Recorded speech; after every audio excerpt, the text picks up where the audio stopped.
Ton amen. Voici ni pour monde. Bon, Jésus. Alléluia.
Bonjour, bonjour à tous. En ce jour de grâce du dimanche 22 mars 2020, nous proclamons dans votre foyer la paix de Dieu soit avec vous. Chers bien-aimés en Christ, recevez, vivez, partagez la paix de Dieu. Nous vous souhaitons la bienvenue dans ce premier culte en ligne proposé par l'Église évangélique de la Guadeloupe, le Salut pour tous. Nous vous invitons à apporter à Dieu le fruit de nos lèvres qui confesse le beau et merveilleux nom de notre Seigneur Jésus-Christ. Dans un même esprit, nous confessons et reconnaissons que notre Dieu est souverain. Il est assis sur son trône et il fait tout ce qu'il veut. Oui, en effet, cette crise sanitaire mondiale n'échappe pas à la souveraineté de Dieu. C'est pour cela que nous vous invitons à garder une foi authentique, empreinte de piété, de responsabilité, d'engagement, afin qu'à l'issue de cette épreuve, que nos vies expriment la louange, la gloire et l'honneur jusqu'à ce que Jésus-Christ revienne. Chers bien-aimés dans le Seigneur, l'humanité vit une crise sans précédent pour cette génération. Je nous invite à relever le défi de transformer le confinement en une opportunité. Oui, une opportunité. Plus que jamais, c'est le moment pour nous de confesser, de déclarer toutes choses concourent au bien de ceux qui aiment Dieu. Le confinement lié au COVID-19 est une opportunité pour toi de vivre ta foi, ton engagement pour le Seigneur, sans être dans ta communauté, sans t'asseoir à la même place, sans avoir à être engagé dans un programme. Dans sa fidélité, Jésus a dit, là, 2 ou 3 sont assemblés en mon nom. Aujourd'hui, ce n'est peut-être pas le cas entre les quatre murs, mais au travers de ce lien Internet, des chrétiens de tout horizon sont en communion avec le chef de l'Église et les uns avec les autres. Pour poursuivre, je vous invite à la prière. Ô Dieu, comme Job l'a déclaré, l'Éternel a donné, l'Éternel a ôté, que le nom de l'Éternel soit béni. Nous n'avons pas la possibilité de communier physiquement, mais ce confinement nous rappelle que nous sommes les uns et les autres membres du corps de Christ. Et en esprit, nous sommes connectés à toi et les uns avec les autres. C'est pour cela que nous prions qu'au travers de ce culte d'adoration, que tu puisses en faire un instrument pour encourager, pour consoler, pour exhorter, pour booster notre foi et nous amener à nous rapprocher de plus en plus de ta personne. Que ce culte d'adoration soit un instrument entre tes mains pour encourager, pour exhorter, pour fortifier chacun des participants. C'est ainsi, Père, que nous te le demandons dans le beau et précieux nom de notre Sauveur et Seigneur Jésus-Christ. Et le peuple dit Amen. Et le peuple dit Amen. Sans plus tarder, je laisse au serviteur de Dieu, Michael Moulin, le soin de nous conduire dans la présence du Seigneur. Chères sœurs, chers frères, bien-aimés et amis, je vous salue fraternellement. Que la paix de notre Seigneur Jésus-Christ soit avec chacun de vous ce matin. Le monde entier vit actuellement un moment et des circonstances exceptionnelles. Et sans aucun doute, Dieu veut que nous qui sommes ses enfants, nous puissions considérer ce temps comme vraiment particulier. Non pas comme un temps de détresse, d'inquiétude ou de découragement, mais bien plutôt comme un temps de sanctification. Un temps pour nous mettre à part de la frénésie et des activités de notre quotidien qui devenaient de plus en plus chargées. Et nous voulons vivre ce temps pleinement ensemble. Un temps pour la confiance et la paix, un temps pour l'intimité avec Dieu. Nous voulons être vraiment unis dans les mêmes chants, les mêmes prières, là où nous sommes les uns et les autres. Et c'est encore une grâce et un privilège que Dieu nous fait. Parce qu'il est vrai que nous sommes tous séparés, plus ou moins confinés, chacun dans sa maison, chacun dans sa famille. Un petit peu comme si nous étions en temps de guerre, et en quelque sorte nous le sommes. Mais malgré cette séparation physique, en cet instant, nous formons un même cœur, une même pensée. Et nous allons ensemble vivre un même temps de prière et d'adoration. Tout à l'heure, nous recevrons une prédication qui sera portée par le pasteur Alain Nisus. Mais en cet instant, j'ai le privilège d'être votre serviteur dans ce temps de louange et d'adoration. Et je veux vraiment vous encourager à ressentir combien l'amour de Dieu est infiniment grand dans tout ce qu'il avait déjà préparé d'avance pour que nous ne soyons pas tributaires de l'isolement, pour que nous ne soyons pas préoccupés ou désemparés comme tellement d'hommes et de femmes le sont actuellement. Non, par sa grâce et selon son plan parfait, nous sommes confiants. Et comme l'apôtre Paul le rappelle dans la lettre aux Hébreux au chapitre 10 et au verset 23, nous retenons fermement l'espérance que nous proclamons car celui qui a fait la promesse est fidèle. Et l'apôtre Jean précise dans sa première lettre au chapitre 2 et au verset 25 que la promesse qu'il nous a faite, c'est la vie éternelle. Alléluia! Il est tout puissant.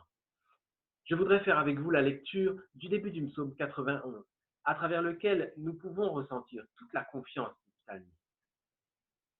Le psaume 91 dit au verset 1er ceci: « Celui qui habite sous l'abri du Très-Haut repose à l'ombre du Tout-Puissant. Je dis à l'Éternel, tu es mon refuge et ma forteresse, mon Dieu en qui je me confie. Oui, c'est lui qui te délivre du piège de l'oiseleur et de la peste dévastatrice. Il te couvrira de ses ailes et tu trouveras un refuge sous son plumage. Ta fidélité est un bouclier et une cuirasse. Tu ne redouteras ni les terreurs de la nuit, ni la flèche qui vole durant le jour, ni la peste qui rôde dans les ténèbres, ni le fléau qui frappe en plein midi. Si 1000 tombent à côté de toi et 10 000 à ta droite, tu ne seras pas atteint. Ouvre seulement les yeux et tu verras la punition des méchants. Oui, tu es mon refuge éternel. Amen. Et c'est aussi avec les paroles de notre premier chant que je voudrais vous inviter à entrer dans cette pensée. Dieu, créateur de l'univers, est souverain sur toutes choses. Il est le Tout-Puissant. Amen.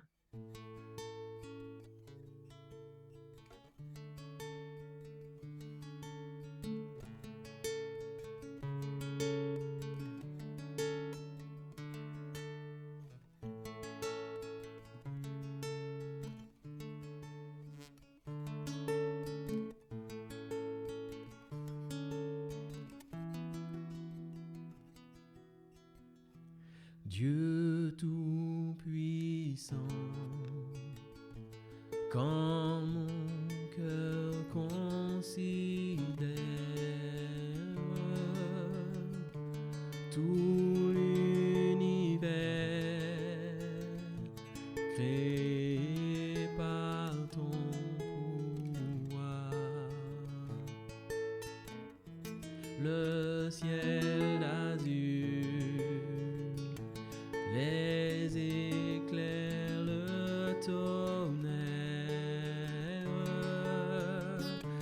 le clair matin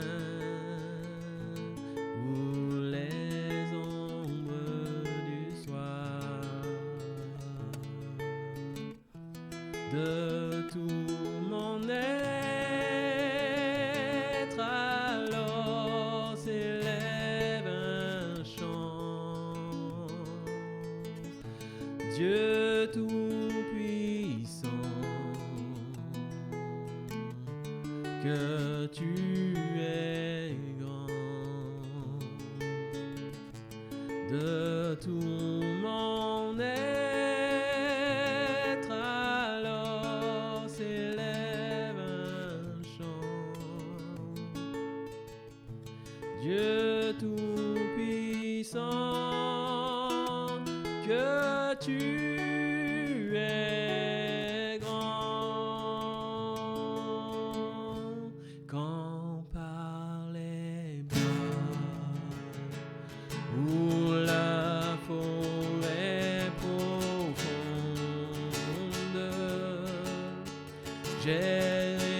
j'entends tous les oiseaux chanter.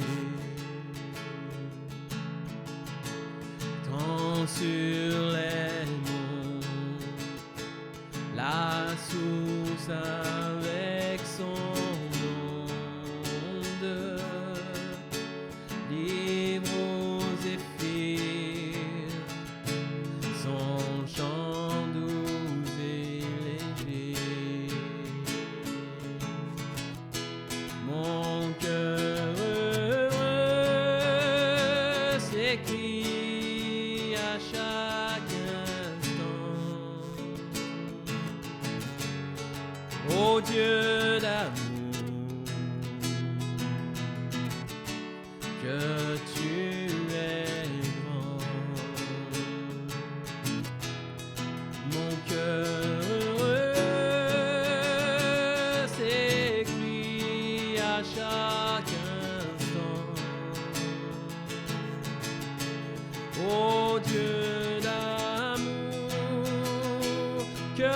tu es grand.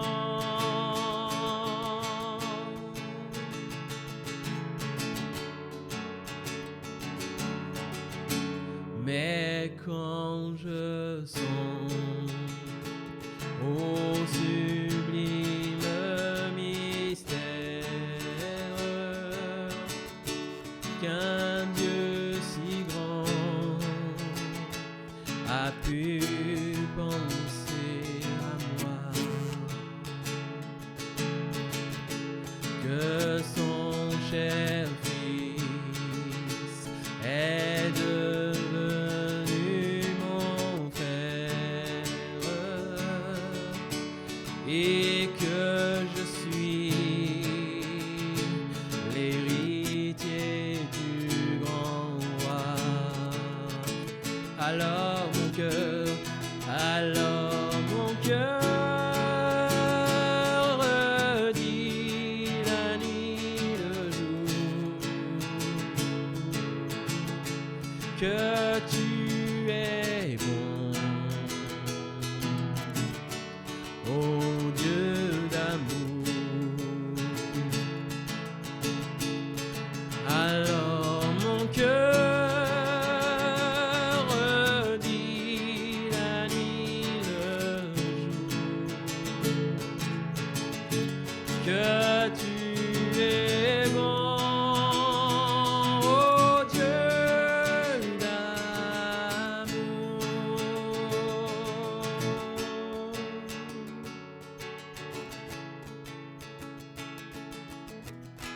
Mais quand mon sauveur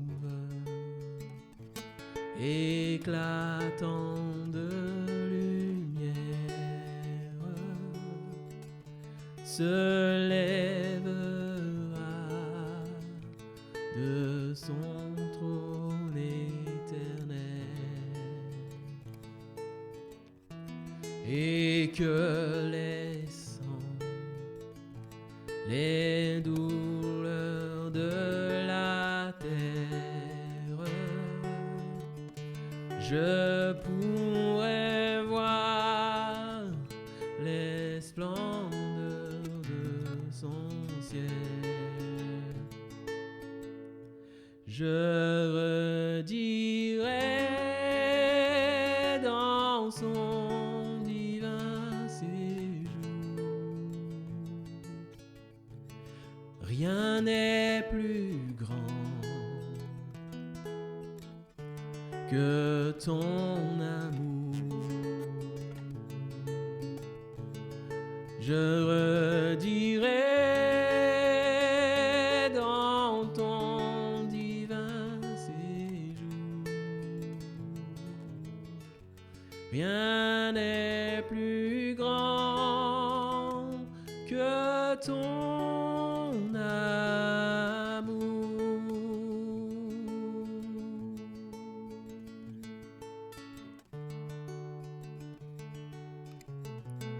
Rien n'est plus grand que ton amour.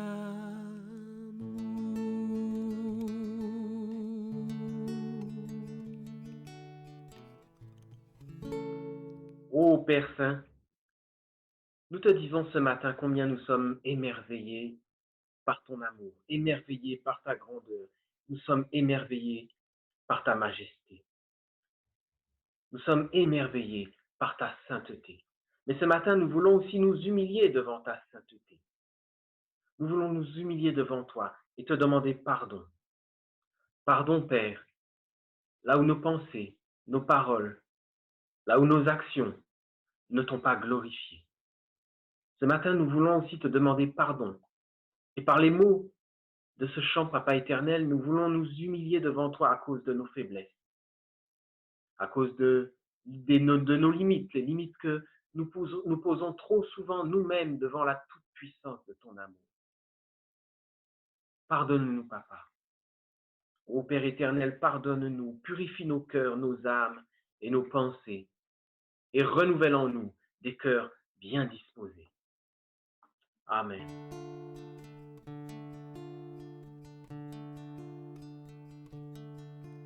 Pardon, Seigneur, pardon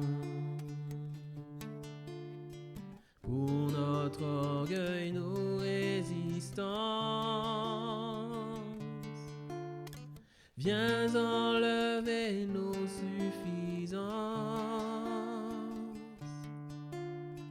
et chasser notre arrogance. Pardon, Seigneur, pardon pour toutes nos pensées impures. Viens changer nos cœurs si durs, nos raisonnements obscurs. Oh, relève-nous, nous sommes tombés si bas. Oh, relève-nous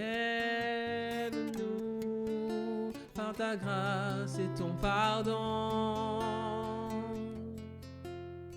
Aie pitié de nous, nous nous humilions devant toi.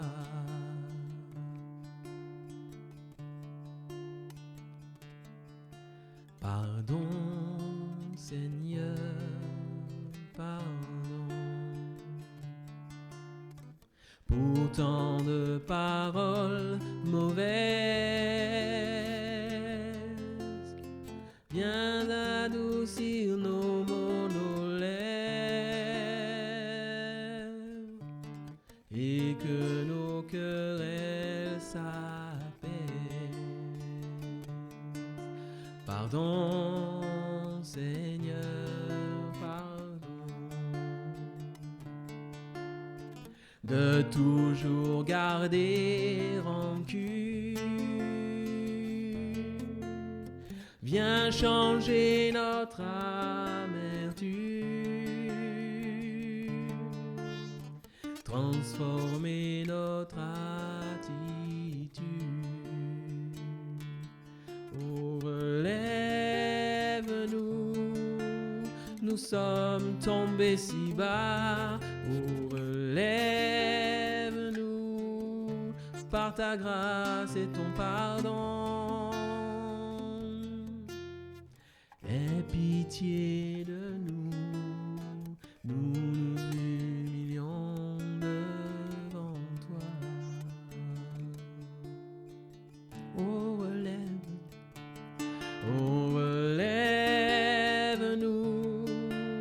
nous sommes tombés si bas. Oh, relève-nous par ta grâce et ton pardon. Aie pitié de nous, nous nous humilions devant toi. Aie pitié de nous, nous nous humilions devant toi.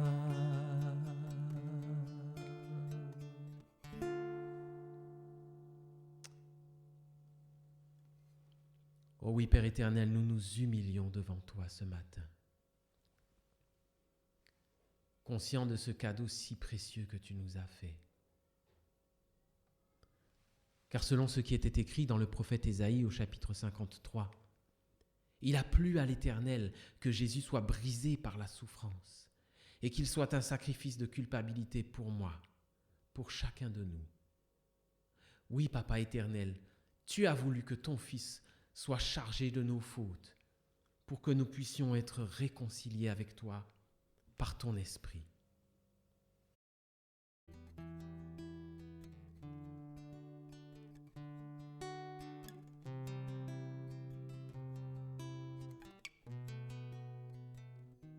Chef couvert de blessures, meurtri par nos pécheurs, chef accablé d'injures, d'opprobre, de douleur, des splendeurs éternelles, naguère environnée, c'est d'épines cruelles qu'on te voit couronner.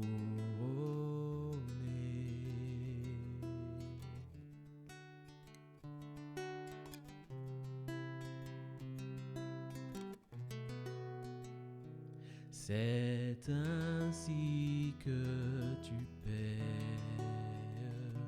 le prix de ma rançon, tes langueurs et tes plaies. Voilà ma guérison, mon âme criminelle est à tes pieds, Seigneur. Daigne jeter sur elle un regard de faveur.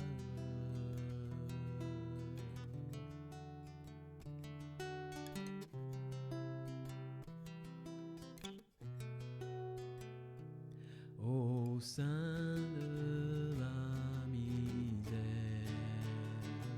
sauvé par ton amour, pour toi que puis-je faire que t'offrir en retour?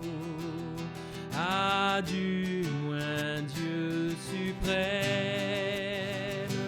prends à jamais mon cœur, qu'il te serve et qu'il t'aime, plein d'une sainte ardeur.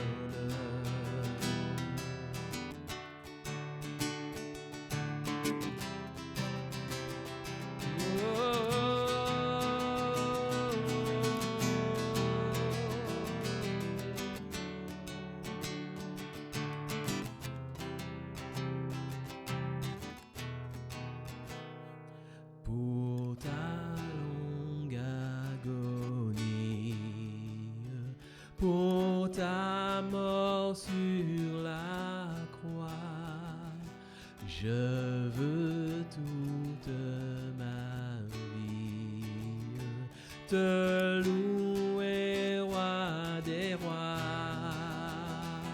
Ta grâce est éternelle et rien jusqu'à la fin ne pourra, Dieu fidèle, me ravir de ta main.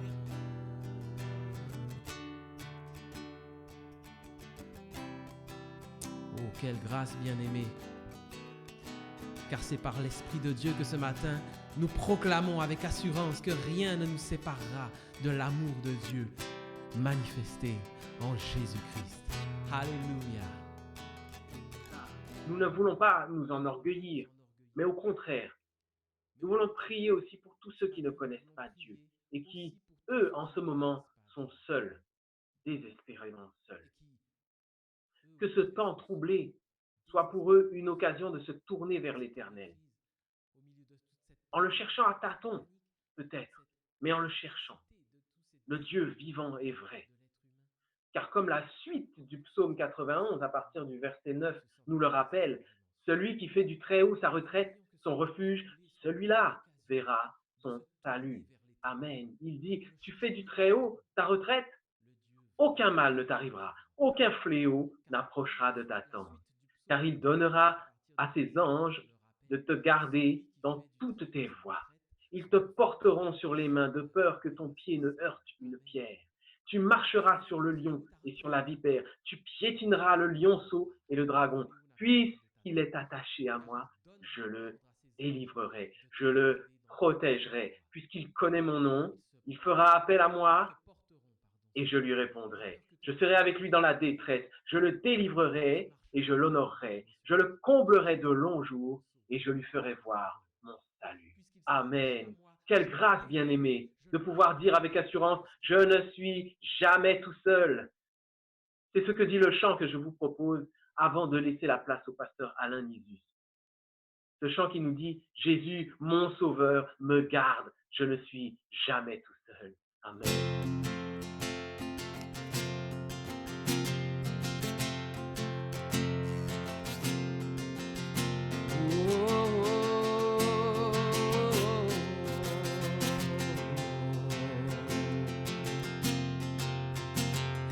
Ne crains rien, je t'aime, je suis avec toi.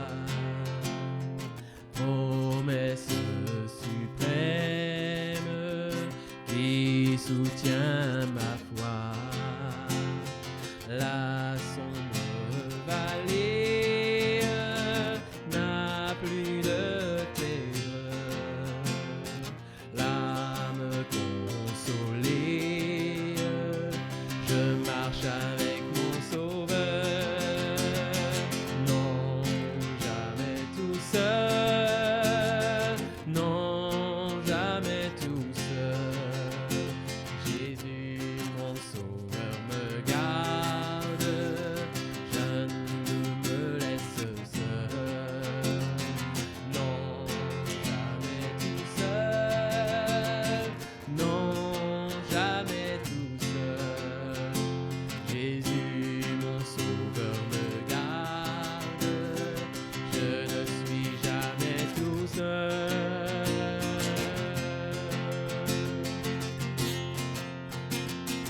L'aube matinière ne lui qu'au beau jour.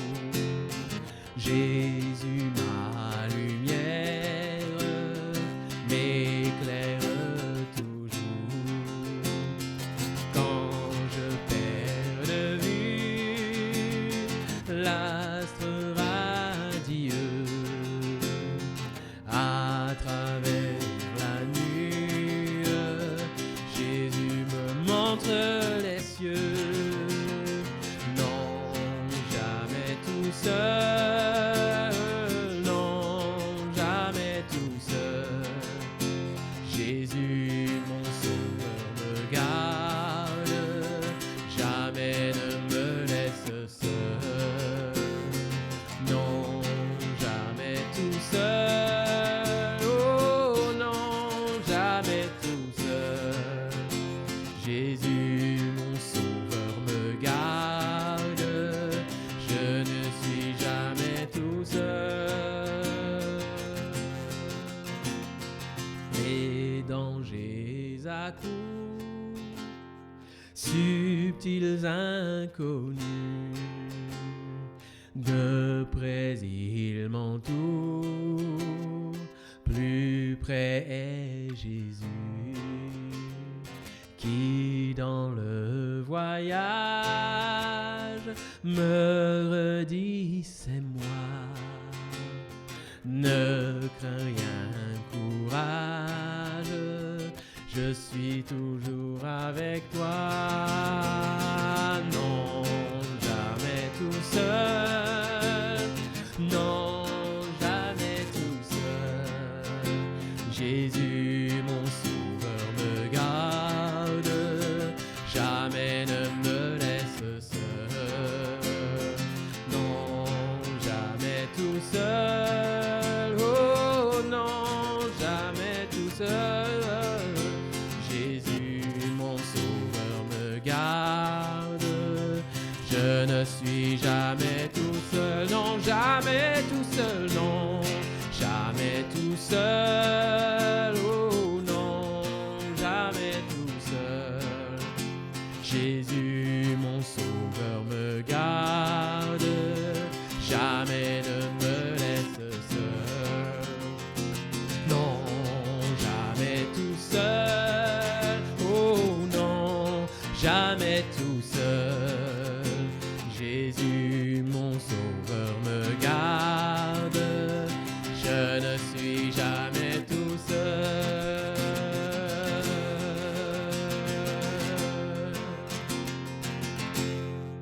sœurs, qu'est-ce que Dieu peut bien vouloir nous dire au travers de cette épidémie? Comment réagir dans des situations de crise en tant que croyant? Pour répondre à ces questions, j'aimerais méditer avec vous le premier chapitre du livre de Néhémie. Je vous en fais la lecture. Parole de Néhémie, fils de Hakalia. Au mois de Kislev, la 20e année, comme j'étais à Suse, la capitale, Anani, l'un de mes frères, et quelques hommes arrivèrent de Juda. Je les questionnai au sujet des Juifs rescapés qui étaient restés de la captivité et au sujet de Jérusalem. Ils me répondirent, ceux qui sont restés de la captivité sont là dans la province, au comble du malheur et du déshonneur. La muraille de Jérusalem a des brèches et ses portes sont brûlées par le feu. Lorsque j'entendis ces paroles, je m'assis, je pleurai et pendant plusieurs jours, je pris le deuil. Je jeûnai, je priai devant le Dieu des cieux et je dis, ah, Éternel, Dieu des cieux, Dieu grand et redoutable, toi qui gardes l'alliance et la bienveillance envers ceux qui t'aiment et qui gardent tes commandements, que ton oreille soit attentive et que tes yeux soient ouverts pour exaucer la prière de ton serviteur. Je suis en prière devant toi en ce moment, jour et nuit, pour tes serviteurs, les Israélites, en confessant les péchés des Israélites, nos péchés contre toi, moi et ma famille, nous avons péché. Nous avons vraiment mal agi envers toi et nous n'avons pas observé les commandements, les prescriptions et les ordonnances que tu as données à Moïse, ton serviteur. Souviens-toi de cette parole que tu prescrivis à Moïse, ton serviteur. Lorsque vous serez infidèles, je vous disséminerai parmi les peuples. Mais si vous revenez à moi et si vous gardez mes commandements et les mettez en pratique, alors quand même vous seriez bannis à l'extrémité du ciel. De là, je vous rassemblerai et je vous ramènerai vers le lieu où j'ai choisi pour y faire résider mon nom. Ils sont tes serviteurs et ton peuple que tu as libérés par ta grande puissance et par ta main forte. Ah Seigneur, que ton oreille soit donc attentive à la prière de ton serviteur et à la prière de tes serviteurs qui veulent craindre ton nom. Donne aujourd'hui du succès à ton serviteur et fais-lui obtenir la faveur de cet homme. J'étais alors échanson du roi. C'est vrai, frères et sœurs, que ce texte ne s'applique pas en tout point à la crise que nous traversons. Le texte nous parle de l'exil des Juifs à Babylone, de la destruction du temple et des murailles de Jérusalem. Mais si la situation n'est pas identique, il nous montre cependant comment Dieu parle en temps de crise et comment un serviteur de Dieu se comporte dans des situations d'épreuve. Il nous montre comment un serviteur de Dieu réagit face à une épreuve qui n'est pas que personnelle, une épreuve qui n'est pas qu'individuelle, mais une épreuve collective, une épreuve communautaire, une épreuve nationale. C'est sûr, les épidémies ont toujours existé. Par exemple, la Bible nous parle souvent de la peste et de ses ravages. Et le monde a souvent été frappé par différentes épidémies. Ce qui est nouveau, ce sont les déplacements importants qui favorisent la propagation rapide des épidémies.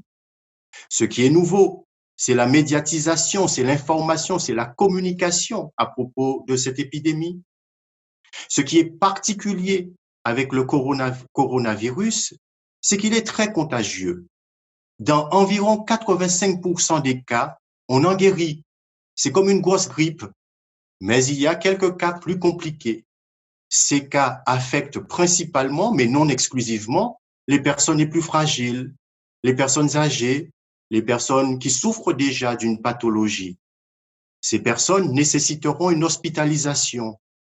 Or, les services de santé ne pourront pas accueillir tous ces cas, d'où l'impérieuse nécessité d'être confinés afin de limiter la propagation au maximum. Même s'il ne faut pas sombrer dans la psychose, n'empêche, frères et sœurs, que le coronavirus est une véritable épreuve. Une épreuve qui touche beaucoup de personnes. Qu'est-ce que Dieu peut vouloir nous dire avec ce fléau? Et comment réagir en homme et en femme de foi? Regardons ce que fait Néhémie. On constate d'abord que Néhémie était un homme sensible et solidaire. Un homme qui, devant la souffrance, devant la catastrophe à laquelle son peuple est confronté, pleure. Alors certes, vous allez me dire, ce n'est pas l'attitude qu'il convient d'adopter en cas d'urgence. Devant certaines situations, on n'a pas le temps d'avoir des états d'âme, il faut prendre des décisions, il faut agir vite. Mais une fois la période d'urgence passée, il arrive que l'on ait un coup de cafard terrible, un coup de déprime, il faut gérer les troubles post-traumatiques. Néhémie s'assied et il pleure. Cela nous rappelle, frères et sœurs, que la foi, ce n'est pas le stoïcisme. Pour le stoïcisme, le sage, c'est celui qui cultive l'idéal du détachement. Le sage, c'est celui qui est insensible à la douleur, insensible à la souffrance. Le sage, c'est celui qui vit dans le détachement le plus total, de sorte que rien ne l'ébranle, rien ne le touche, rien ne l'affecte. Il est au-dessus de toutes les vicissitudes humaines. Mes frères et sœurs, ce n'est pas la perspective biblique. La perspective biblique, c'est la sensibilité à l'égard de la souffrance des autres. La perspective biblique, c'est la solidarité face à l'épreuve et face au malheur. Frères et sœurs, c'est important de comprendre que la foi ne nous délivre pas de la condition humaine, avec ses crises, avec ses fardeaux, avec ses malheurs, avec ses catastrophes, avec ses souffrances. Le croyant, ce n'est pas celui qui est au-dessus du lot, au-dessus de la condition humaine. Le croyant ne peut pas regarder le monde de haut, le toiser et être indifférent à ses souffrances. Au contraire, le chrétien est un être solidaire et sensible. Solidaire avec ses frères et sœurs en humanité, d'autant plus que le croyant n'est pas épargné automatiquement ou systématiquement de ses épreuves. Il ne peut donc pas adopter en tant que croyant une attitude orgueilleuse, une attitude arrogante et croire qu'il est au-dessus de tout cela. Parce que la foi n'est ni un antidote, ni un bouclier antivirus. La foi n'immunise pas automatiquement contre les virus. Non, de nombreux chrétiens de par le monde ont déjà été affectés par ce virus et de nombreux autres chrétiens l'attraperont. Dieu n'épargne pas systématiquement les croyants des épreuves qui affectent le monde. C'est intéressant de noter d'ailleurs que lors des 10 plaies d'Égypte, les Hébreux n'ont pas été épargnés de certaines de ces plaies. Il semble bien que ce soit tout le pays d'Égypte, les Hébreux y compris, qui ont été affectés au moins par les 3 premières plaies, l'eau du Nil changée en sang, les grenouilles, les poux, et c'est avec la 4e plaie, la plaie des mouches venimeuses, que le texte biblique nous précise que le Seigneur a distingué entre l'Égypte et la région de Goshen où habitaient les Hébreux. Exode 8, verset 17. De même, quand le bétail a été frappé, il est dit que le Seigneur distinguera entre les troupeaux d'Israël et les troupeaux des Égyptiens, et il ne périra rien de tout ce qui est aux enfants d'Israël.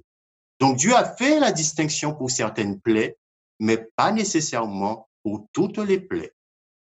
Et l'expérience montre bien que lorsque une catastrophe naturelle ou une épidémie s'abat dans le monde, les croyants ne sont ni automatiquement, ni systématiquement épargnés. Ils sont solidaires. Dieu nous a créés comme un corps. L'humanité forme un corps uni. Et de fait, par création même, nous sommes solidaires. Nous nous transmettons nos virus. Et dans un monde individualiste, un monde où l'on pense souvent qu'à soi-même, ce virus nous envoie un message. Pour s'en sortir, il faut la solidarité. Pour s'en sortir, il faut la réciprocité. Le virus nous rappelle le sens de l'appartenance, le sens de la communauté. Nous faisons partie de l'humanité qui est plus grande que nous. Ainsi, l'épidémie nous réapprend le sens de la responsabilité partagée. Elle nous rappelle que nos actions n'engagent pas que nous, mais nos actions engagent aussi les autres, tous ceux avec qui nous sommes en relation. Je ne suis pas seul au monde. Je me protège. Je nous protège. Alors, qu'est-ce que Dieu veut nous dire au travers de cette épidémie? Bien, chers amis, la vie est ainsi. Elle est faite de moments de grande joie, de moments de bonheur que Dieu nous accorde pour que nous en jouissions. Il y a un temps pour la fête, mais il y a aussi des périodes d'épreuve, d'adversité, de malheur, de crise qu'il faut aussi savoir gérer dans la foi. Cela nous appelle à l'humilité. Il ne faut pas être triomphaliste, il faut rester modeste, humble, réaliste. Et l'Ecclésiaste nous fournit un conseil à méditer au chapitre 7, au verset 14, il nous dit « Au jour du bonheur, sois heureux, et au jour du malheur, réfléchis. » Dieu a fait l'un comme l'autre, de telle sorte que l'homme ne découvre en rien ce qui sera après lui. Le sage nous fournit ici sa philosophie de vie en quelque sorte. Il nous dit qu'il faut savoir prendre la vie telle qu'elle est, profiter des moments de joie et gérer l'adversité, jouir du bonheur et prendre le temps de la réflexion face à l'épreuve. Néhémie était un homme sensible. Ce n'était pas un homme dur, un homme impassible qui n'est pas affecté par quoi que ce soit. Non, il est sensible à la douleur, sensible à la souffrance. Et il est aussi solidaire, solidaire de ses frères. Quand il apprend le malheur qui frappe ses contemporains, il pleure. Il ne sombre pas dans l'amertume, il ne devient pas aigri, il ne sombre pas dans la dépression, dans le découragement, dans le désarroi profond, mais il prie, il jeûne, il fait confiance à Dieu. La foi, c'est fondamentalement la confiance que l'on fait au Seigneur. La foi, nous l'avons dit, ne nous délivre pas de la condition humaine, mais elle nous aide à mieux la vivre, à mieux l'assumer, parce qu'avoir la foi, c'est s'ouvrir à Dieu. Avoir la foi, ce n'est pas tenter Dieu, mais c'est s'attendre à lui, c'est lui faire confiance. Alors, que peut faire l'Église devant cette crise sanitaire? Bien sûr, comme je l'ai déjà dit, se solidariser et ne pas se croire au-dessus du lot. Bien sûr, s'enquérir de la situation des plus fragiles, des personnes seules, des personnes isolées, des personnes âgées. Mais l'Église peut aussi prier, prier et jeûner, demander au Seigneur de faire grâce, demander à Dieu d'écourter cette épreuve, demander à Dieu de préserver la santé des personnels soignants, de leur donner force, courage, santé pour accomplir leur mission auprès des populations, demander à Dieu de donner la sagesse aux décideurs, aux politiques, demander à Dieu que ce temps d'épreuve conduise beaucoup d'hommes et de femmes à la réflexion et que ce temps d'épreuve même fasse découvrir la foi, découvrir le Dieu de Jésus-Christ. Oui, face à l'épreuve, l'Église prie. Alors bien sûr que beaucoup d'incroyants pensent que prier, c'est perdre son temps. Mais nous le savons, nous chrétiens, Dieu répond à la prière de ses enfants. Et au dernier jour, on verra que beaucoup de situations ont été dénouées, beaucoup de situations ont été débloquées parce que des chrétiens ont prié et que Dieu a répondu à la prière de ses enfants. Alors, considérons quelques instants la prière de Néhémie. Il commence sa prière par la confession de la souveraineté mystérieuse de Dieu. Verset 5, Dieu des cieux, Dieu grand et redoutable. C'est vrai que le malheur à grande échelle questionne notre foi, mais la solution n'est pas de nier la souveraineté de Dieu. Certains malheurs qui nous affligent nous paraissent incompréhensibles, et face à cela, certains croyants qui veulent dédouaner Dieu renoncent à confesser sa toute-puissance. Ils affirment que Dieu est bon, Dieu est amour, mais que Dieu n'est pas tout-puissant. Dieu est bon, il fait tout ce qu'il peut, mais il est débordé, il est dépassé par certaines choses.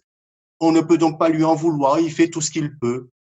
Non, frères et sœurs, il vaut mieux confesser notre ignorance plutôt que de renoncer à confesser la souveraineté de notre Dieu, la toute-puissance du Seigneur.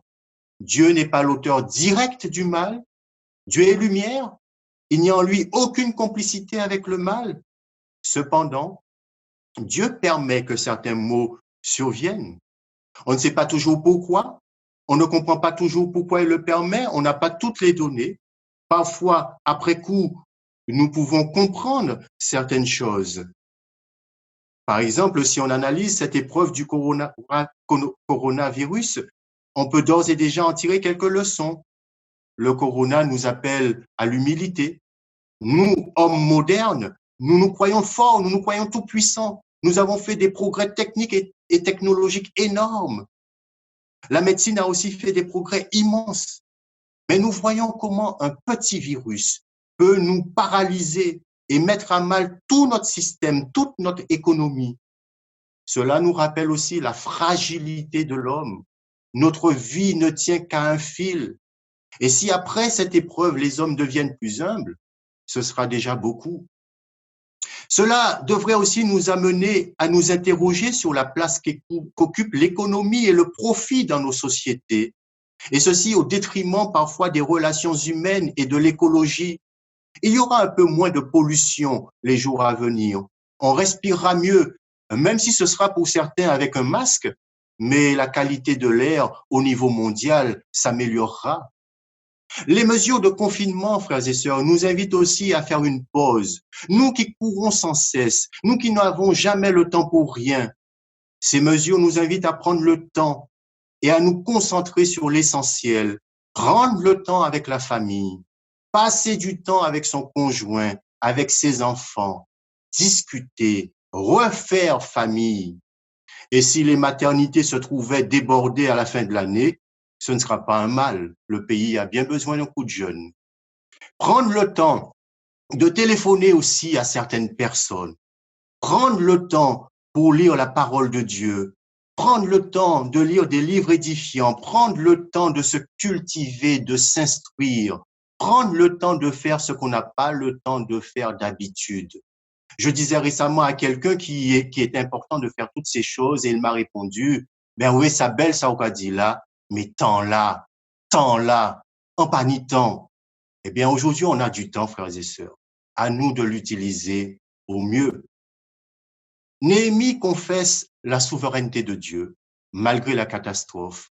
Il confesse aussi la fidélité de Dieu et la miséricorde de Dieu. Et la confession de la souveraineté de Dieu et de sa fidélité conduit Néhémie à la confession des péchés. Il confesse ses péchés et ceux de son peuple. Et il est bon, frères et sœurs, de nous rappeler que nous sommes des pécheurs devant Dieu.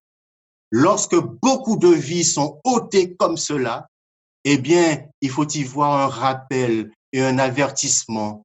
Nous sommes pécheurs, nous sommes mortels.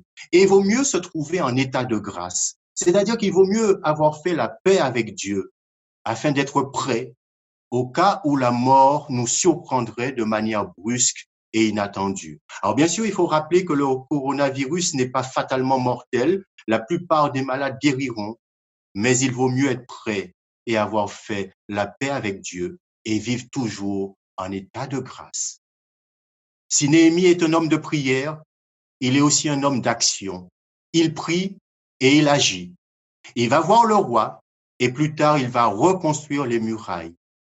Viendra plus tard, frères et sœurs, le temps de la reconstruction. Il faudra reconstruire, mais nous en reparlerons. Mais dans ce temps de confinement, qu'une épidémie de peur ne s'ajoute pas à cette épidémie du corona. Prenons le temps de la prière.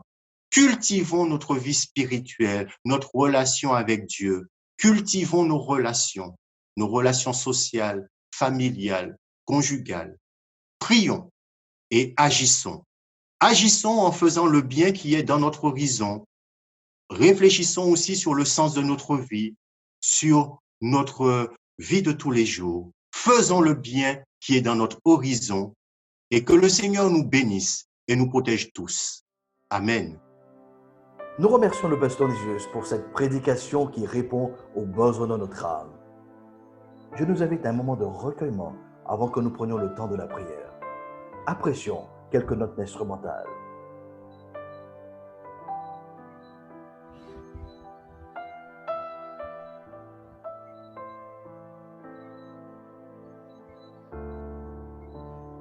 Je vous invite à vous associer dans ce temps d'intercession avec le pasteur Joseph Alexer, l'ancien Henri Soliman, le pasteur Danny Bolivar.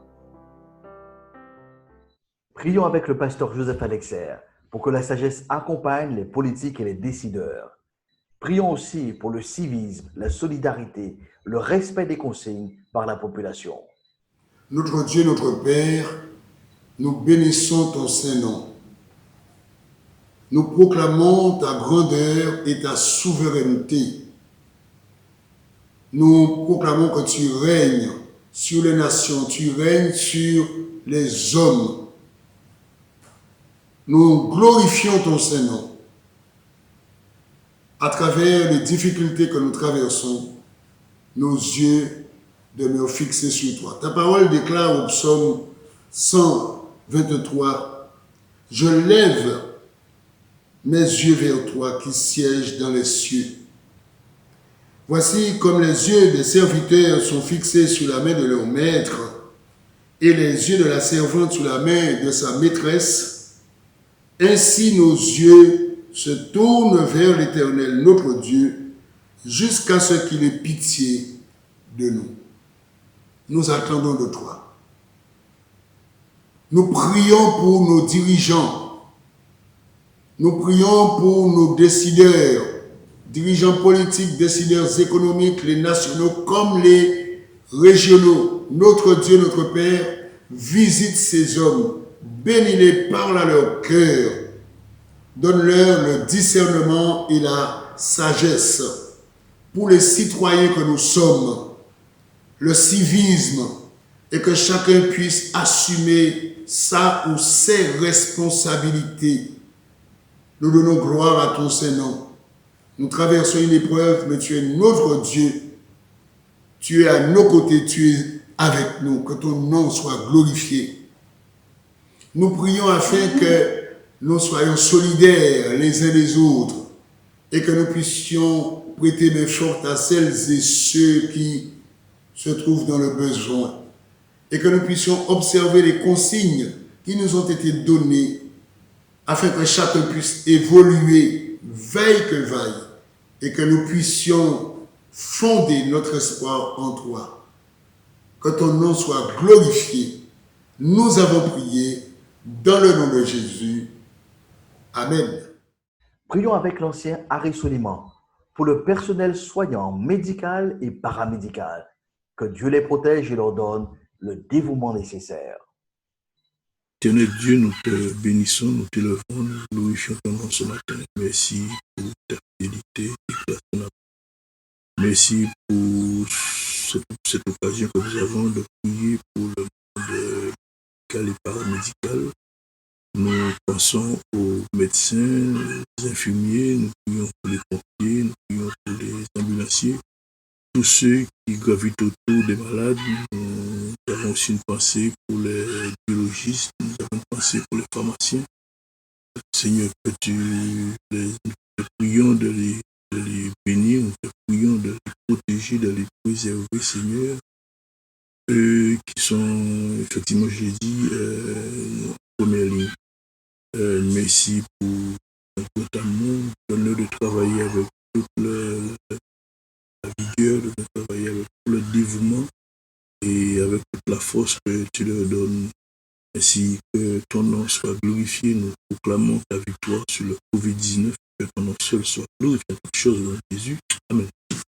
Prions avec le pasteur Bolivar pour les personnes âgées, pour les personnes contaminées par le Covid-19 et les familles endeuillées. Bonjour mes bien-aimés, je vous invite à la prière en faveur des personnes âgées qui sont les plus vulnérables. Prions. Éternel notre Seigneur, Créateur du ciel et de la terre, toi qui vis de toute éternité et qui reviens bientôt, c'est vers toi que nous nous tournons en ce moment.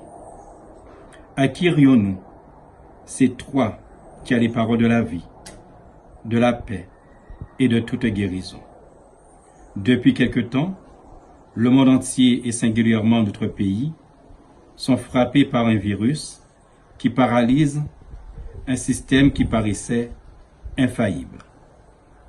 Nous nous rendons bien compte que nous sommes en proie des conséquences du péché qui se manifestent sous différentes formes, les unes aussi graves que les autres, allant jusqu'à générer crainte, panique, peur, psychose, maladie, ayant comme finalité la mort.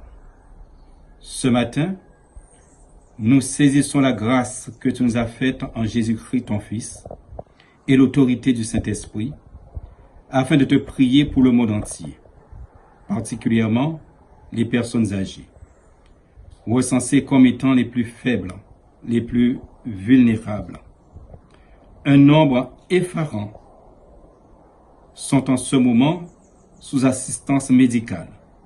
Beaucoup nous ont déjà quittés. Nous avons une pensée pour les familles endeuillées. Nous ignorons combien de temps durera ce virus, mais par ta grâce incommensurable et dans ta souveraineté, tu maintiens la majeure partie des personnes âgées en bonne santé.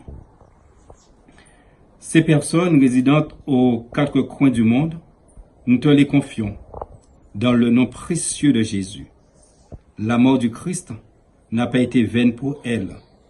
Alors couvre-les du sang du Christ, s'il te plaît.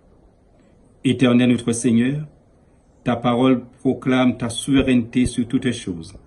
Ce matin, l'Église croit que tu es souverain et que tu règnes sans limite sur le coronavirus. Donc, Éternel, menace ce virus et impose silence au Covid-19. Seigneur, nous n'avons pas de mérite intrinsèque à faire valoir devant toi, mais cette prière t'a été adressée selon ta grâce et dans le nom de Jésus-Christ de Nazareth. Amen. Chers bien-aimés, nous aussi en tant que chrétiens, nous sommes engagés dans cette guerre sanitaire. C'est pourquoi nous vous rappelons les recommandations. Alerte coronavirus. Pour vous protéger et protéger les autres, restez chez vous. Tout déplacement est interdit, sauf muni d'une attestation dans les cas suivants. Aller travailler si le télétravail est impossible. Faire des courses de première nécessité. Faire garder ses enfants ou aider des personnes vulnérables. Aller chez un professionnel de santé si vous n'avez pas de signe de la maladie. Dans tous les cas, respectez 1 mètre de distance avec toute personne et appliquez systématiquement les gestes barrières. Lavez-vous très régulièrement les mains avec du savon ou utilisez une solution hydroalcoolique. Toussez ou éternuez dans votre coude ou dans un mouchoir. Utilisez des mouchoirs à usage unique, puis jetez-les. Saluez sans serrer la main et arrêtez les embrassades. Plus d'informations au 0800 130 000 ou sur gouvernement.fr. Ceci est un message du ministère chargé de la Santé et de Santé publique France. Pour ceux qui sont en Guadeloupe, sachez que l'ARS a ouvert une plateforme de contact et d'orientation des patients symptomatiques du COVID-19. Le numéro à composer est le 05 90 99 14 74. 05 90 99 14 74, de 8h à 18h, et ce, 7 jours sur 7. Gardons à l'esprit que le confinement n'est pas la fin de la vie. Investissons donc du temps dans notre vie de famille. Nous souhaitons un bon courage aux parents pour le suivi de la scolarité de leurs enfants. À toutes celles et à tous ceux qui sont donc engagés professionnellement pour la continuité de la vie donc du pays, soyez fortifiés. À ceux qui sont en première ligne dans cette guerre, recevez toutes nos appréciations et nos encouragements pour la bravoure dont vous faites preuve pour sauver des vies. Nous aurons l'opportunité d'avoir d'autres rendez-vous sur cette chaîne Viprod. En attendant, continuons à nous inciter à la charité et aux bonnes œuvres. Nous terminons avec un dernier chant. Élevons le nom de Jésus qui nous donne la victoire. À tous, une bonne semaine et la paix de Dieu soit avec vous. Alléluia! Gloire au Père, gloire au Fils et gloire au Saint-Esprit. Amen. Oui, gloire à Jésus, car il a vaincu la mort. Il est le grand vainqueur. Alléluia. Ne tremblons pas, bien-aimés, devant les circonstances présentes. Ne nous laissons pas intimider. Ne nous laissons pas déstabiliser par la panique qui nous environne. Car si le monde est en train de perdre toute son assurance et toute sa superbe, nous restons fermes. Car notre assurance est fondée sur le rocher des siècles. Alors chantons ensemble, bien-aimés, ce dernier chant pour terminer cette belle matinée de louange et proclamons la victoire de Jésus-Christ à travers les paroles de ce chant. Jésus, nous célébrons tous ta victoire. par ta mort, tu nous rends la vie. Alléluia. Amen.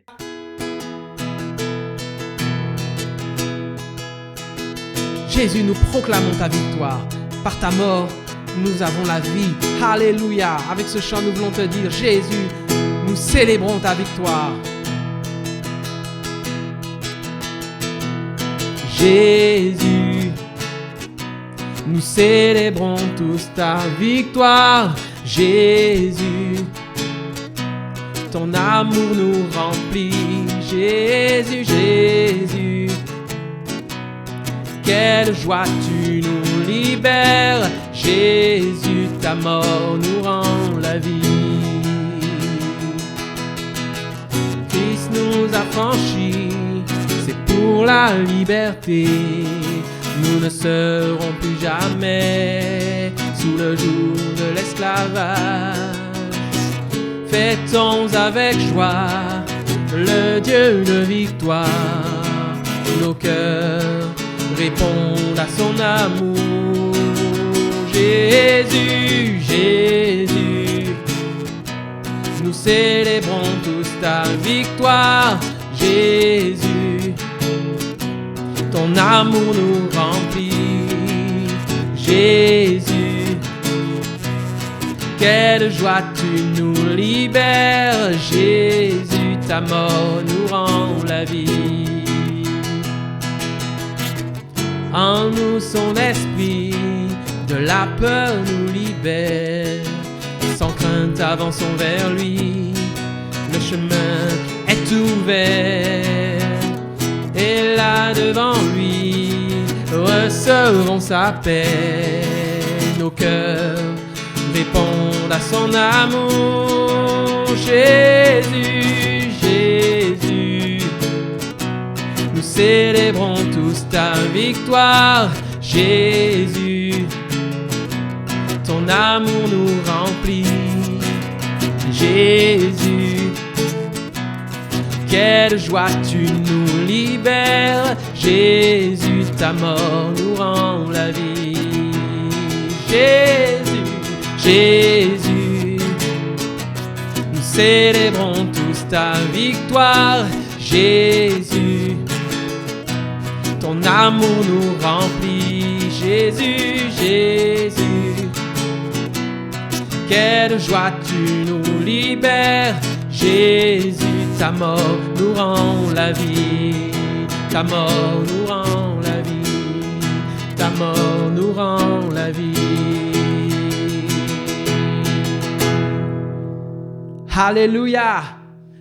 Alléluia, gloire à notre Dieu très haut et gloire à Jésus, sa mort nous rend la vie. Bien-aimés, que la paix de notre Seigneur Jésus-Christ soit avec chacun d'entre vous aujourd'hui et jusqu'à la fin de cette journée et tout au long de votre vie, que la paix du Seigneur Jésus-Christ soit avec chacun de vous. Amen. Alléluia, je sais qui je suis en toi. Alléluia, est-ce que nous pouvons encore battre les mains dans sa présence? Alléluia, il est notre identité. Alléluia. Nous ne sommes pas n'importe qui. Nous sommes un peu choisis, un peu élus. Nous sommes une génération. On y va. Nous sommes une génération choisie, appelée.